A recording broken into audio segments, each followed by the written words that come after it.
नमस्कार दोस्तों, आज हम बात करने जा रहे हैं एक ऐसे विषय पर जो जितना रोमांचक है, उतना ही चिंताजनक भी। आर्टिफिशियल इंटेलिजेंस यानी एआई की तेजी से बढ़ती ताकत और उससे जुड़ा जल संकट। एआई आज हमारी जिंदगी के हर पहलू को छू रहा है। Health care, education, banking, entertainment और अब तो गवर्नेंस में भी।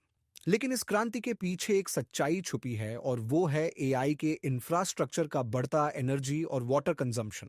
एआई कैसे काम करता है और क्यों चाहिए इतनी एनर्जी? एआई यानी आर्टिफिशियल इंटेलिजेंस को काम करने के लिए जरूरत होती है भारी मात्रा में डेटा की प्रोसेसिंग की। इसके लिए बनाए जाते हैं डेटा सेंटर्स, बड़े बड़े कंप्यूटर सर्वर रूम्स, जहां लाखों मशीनें लगातार काम करती हैं।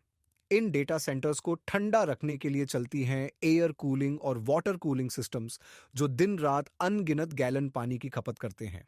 एआई के लिए चल रहे बड़े लैंग्वेज मॉडल्स जैसे chat GPT, Google Gemini, Claude को ट्रेन करने में ही हजारों किलोवाट घंटे बिजली लगती है। उदाहरण के लिए, एक बड़े एआई मॉडल को ट्रेन करने में जितनी एनर्जी लगती है, उतनी में एक घर साल भर चल सकता है। चैट जीपीटी को ट्रेन करने में अनुमानतः 7 लाख लीटर से ज्यादा पानी का इस्तेमाल हुआ। पानी पर पड़ता है सीधा असर।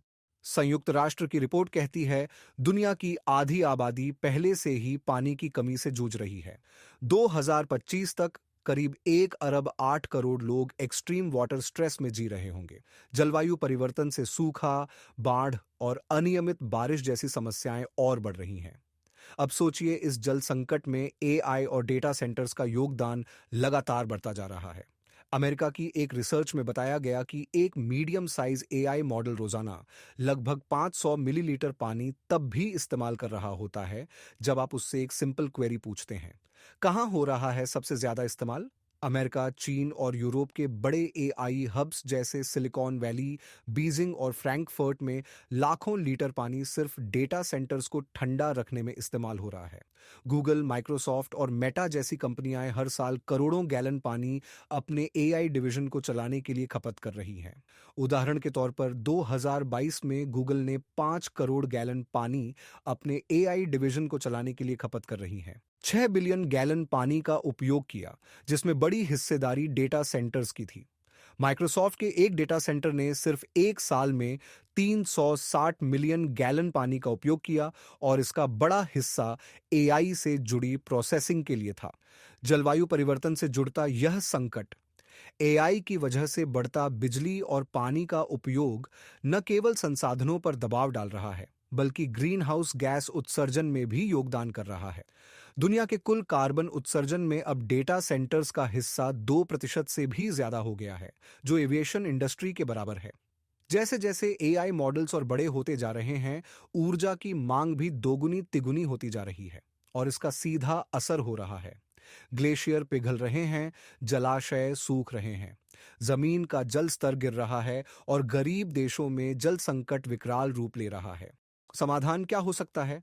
अब सवाल उठता है, क्या एआई को रोक देना चाहिए? नहीं। तकनीक को पूरी तरह से नकारना कोई हल नहीं है, लेकिन सस्टेनेबल टेक्नोलॉजी की ओर बढ़ना बेहद जरूरी है। संभावित समाधान: ग्रीन एनर्जी पर डेटा सेंटर्स का संचालन, solar, wind, hydro, water saving technology, low consumption AI models, local और डिसेंट्रलाइज्ड डेटा प्रोसेसिंग। क्लाउड कंपनियों को पारदर्शिता बढ़ानी होगी।